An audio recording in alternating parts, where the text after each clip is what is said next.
That turns on our fuel pump. And then I'm recording it, turn the key on. Let's record it. And it'll start.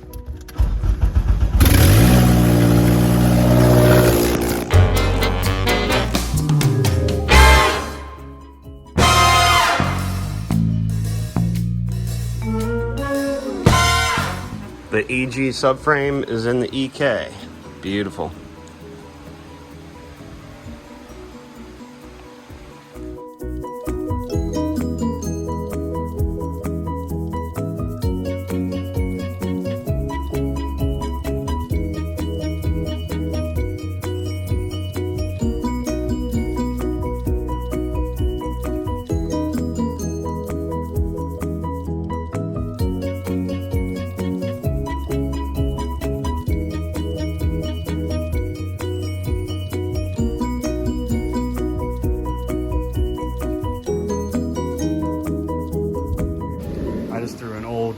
Valve cover on it and old oil pan. There's only 2 bolts in the oil pan, 1 bolt in the valve cover here.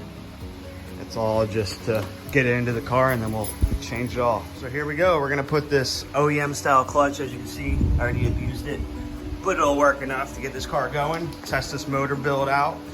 And you see I'm getting serious. I got my knee pads on today. So we're gonna throw this flywheel on the clutch. I got the transmission over here, waiting to go. Not even gonna paint it or anything. We're just gonna mount her up, throw her in, and see what happens. I mean, I think the goal would be to take the clutch out of this car, turn it into an all motor build, put air conditioning, power steering on it. I don't need that heavy duty clutch in there. It's really hard to drive in that car as a daily. So let's torque all this down and get started.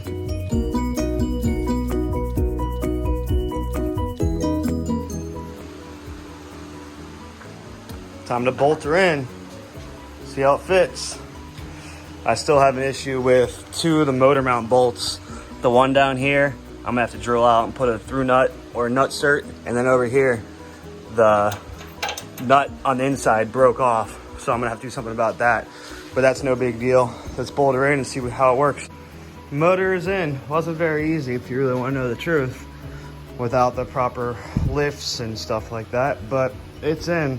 I know there's a guy that makes a cart. His name's Thato Bing, I think his name is. He makes an engine cart that bolts to the bottom of the engine. You could slide the engine in, and it's made for these mounts, and they just line right up.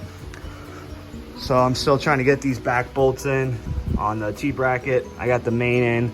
I have to look up to see if I'm supposed to use, I believe I'm supposed to use the top holes up front and then the bottom hole in the back. So I'm gonna have to verify that. And then I gotta get this bolt in. There's one here and then there's one down inside there that I have to get in. But it's suspended by itself. Have the EK on the ground. Look how easy this car rolls. Look at that. I can't do that to the Acura. All right, look at this. Look how easy that rolls. It's so light. Wow. I'm blown away. I could probably push this car faster than the Acura went. Now we could clean up this huge mess that I always make. There's stuff everywhere. Everywhere. Whew.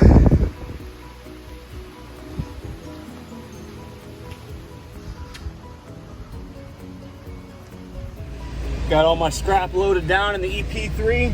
I can feel the weight. I'm headed down to the local U-Pull where I always go and see if we could get some money for all this crap. This is my pickup truck. All the old parts back there. All right, any guesses what this thing weighs? What we're gonna make off of it? A couple dollars.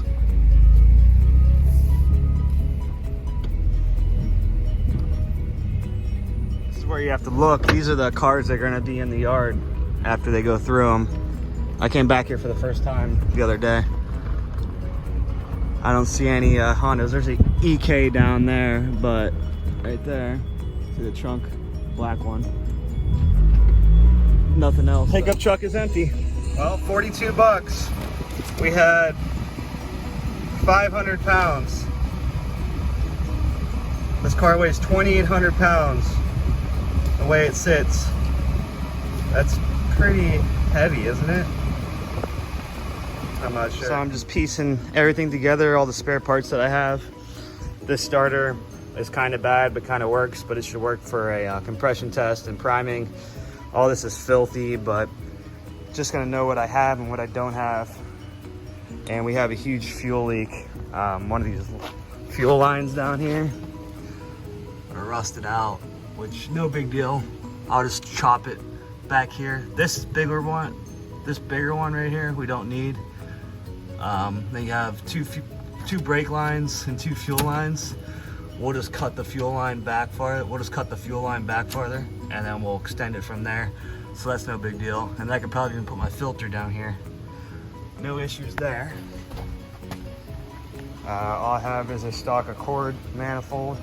This is the one that has the big silencer on the back. But like I said, this is all just for mock-up to see what we have.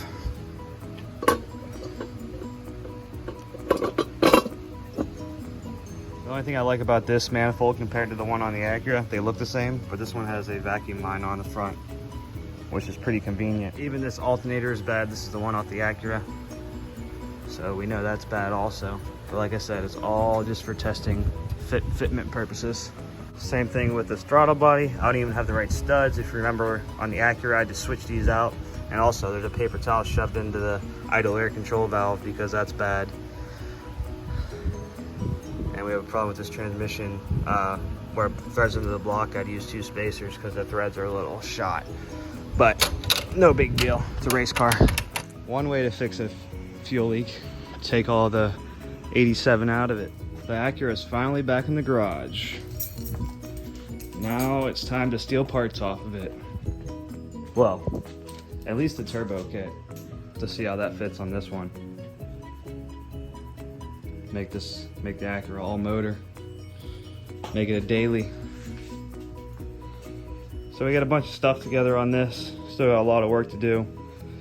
Got to decide what I'm gonna do with the fuel lines and all that stuff. Maybe just put a fuel cell in the back, inline fuel pump, but we'll see.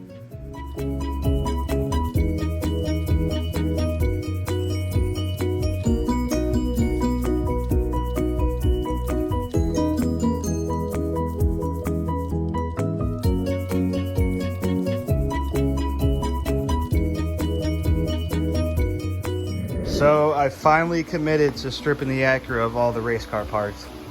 I have the fuel system all apart over here. I'm now working on that part. I put the Carceps alternator relocation kit on. I'm using the swivel housing. I'm not going to use the heater core on this car, at least for now. I'm about to pull the injectors and switch those over. The catch can, you know, all the vacuum lines are going to change. I'm going to use this piece over there, the tucked radiator, the intercooler, all the piping, boost controller, all that stuff. I'm probably going to keep the flex fuel sensor on this car though. So when I turn this into a daily or to a all motor car, I could run E85 on it, just get a little bit more power, and then I could drive it across the country and stuff like that. But we're in the process of switching stuff over. Got an intake manifold right here, all going on. Turbo is just mocked up. I still need a fitting for the oil pan. You know, none of this is screwed down. I did just put RBT on the water pump housing though. It's the only thing I've actually RBT'd so far. So just doing some work.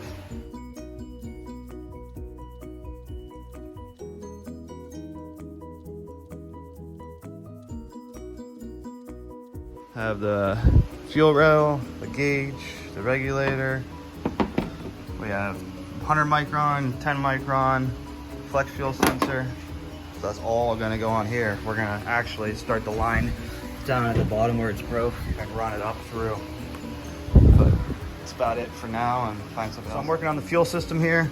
I'm gonna come out of here with a 45 down to that bolt right there, and the 10 micron filter is gonna get bolted down on that bolt. It's gonna come across into the 100 micron. 100 micron is gonna get mounted somewhere up in here. It's gonna go down through the bottom, down underneath to, I'm gonna probably cut it right here. And then I'm gonna put this on there like that. And then once again, this is the evap, we don't care about this. And then this is the return line. We'll probably have to mess with that. These are gonna have to get changed because they're actually rusted all the way back in there. I just don't wanna waste time and money doing it in 6 AN when I'm gonna have to do it in 10 AN because this is too small to run all the way to the back the right way. I mean, I have the hose right here, but it's 6 AN. So we're gonna run it to here for now. So I gotta run to the store and get a cutter to cut the pipe. For some reason I must have left all mine in Florida. And I get this cheap harness, we haven't tested it out yet, but we'll see if the clips don't work, obviously, but that's normal for these, with these injectors. So we'll figure it out and see if it works. So I got the fuel system all mocked up. I got all ghetto rigged here with wires. I'm gonna see if I can prime this pump and see if we have a leak. I think I'm to that point. If not, it'll spray everywhere. Well, thinks it's in park. Yeah, nope. We must need an ECU. So, don't mind the wiring. Just stuff jumped all over the place. But I cannot get the fuel pump to prime. So, I have to dig into it a little bit deeper and see why. I even tried putting more grounds, more powers. I tried grounding the main relay inside. So I'm gonna have to figure this out. I'm not doing it right now. I don't think that the harness really matters. Like, I don't have that all plugged in everywhere, but I do have the ground hooked up. But I don't think that's really matters to prime the fuel pump, because the fuel pump should prime without even the harness, I believe, because the main relay is what primes it. But if I have to, I'll take the rye wire harness off there and put it on here. But the conversion harness that I have for this car only works on this car, so I can't take it off of here and put it on here. So we'll figure it out. But I just wanted to hear the fuel prime. I wanted to test for fuel leaks before we get carried away. I'm gonna go ahead and prime the oil in it, see what happens here.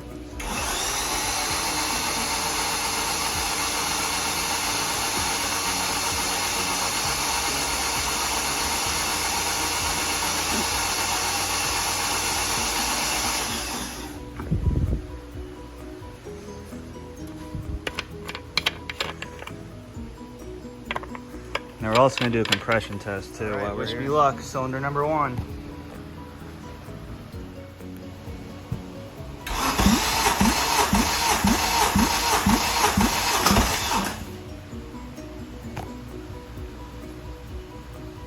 $160 cold.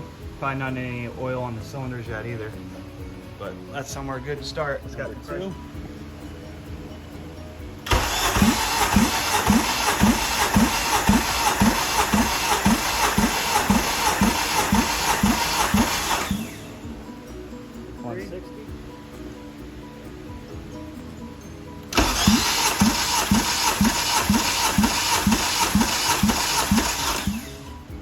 $175, but I think the cylinders are getting oil in them now, so it's probably increasing as we go.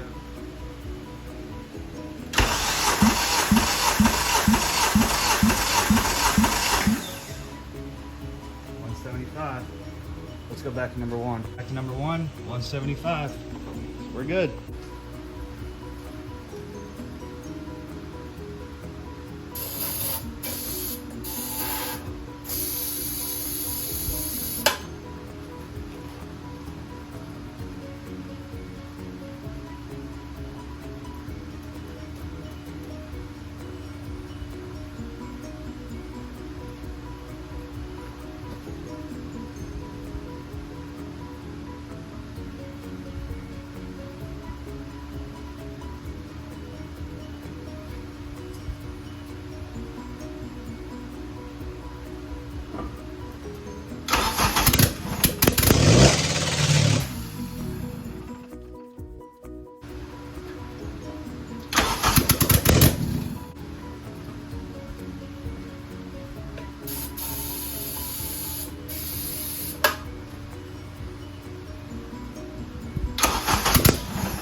we got transmission fluid and fuel. But I'm gonna hook the fuel pump up straight to power and then see if the car starts. Let me grab this first, just in case. So I'll show you what I'm doing here. Taking this fused wire, clipping it on. It's a jumper cable right here.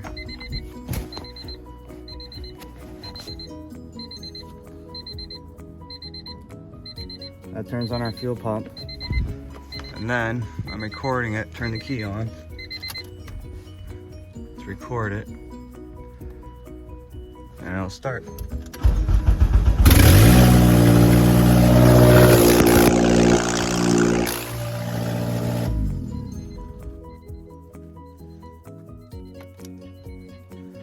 We can't figure out why it doesn't work off the key for the fuel pump.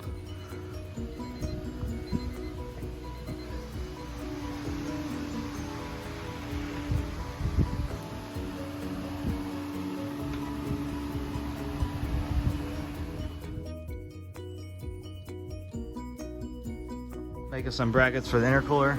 We got one there. I'm gonna put another one here, and then I have two at the bottom, and she's pretty strong. Can't even move her, and it will hold the top here. And we'll probably put hood pins on that because race car.